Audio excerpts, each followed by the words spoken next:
तोहर हमारा से जहराई छौ छोटा की बहिना रोजा लहराई छौ गे मौगिया छोड़ देबा समझाबे ना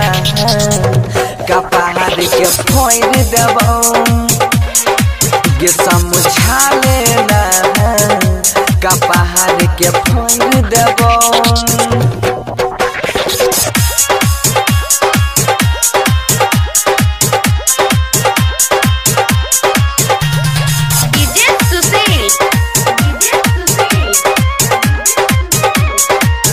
सुशील मैरवा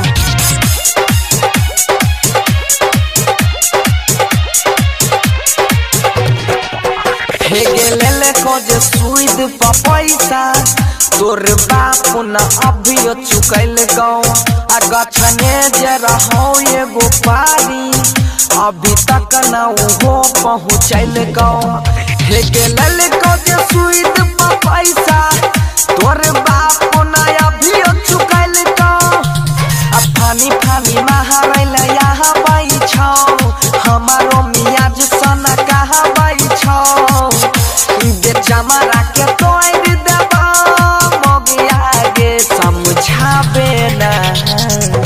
कपार के फोड़ देबा गे समझाए ना कपार के फोड़ देबा presented by Albina Recording Studio, Simla.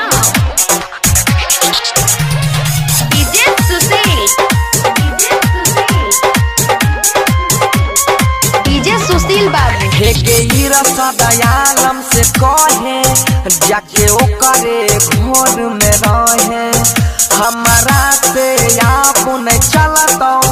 अपना अपन के मामला सहे हे गे रसदयालम से कहे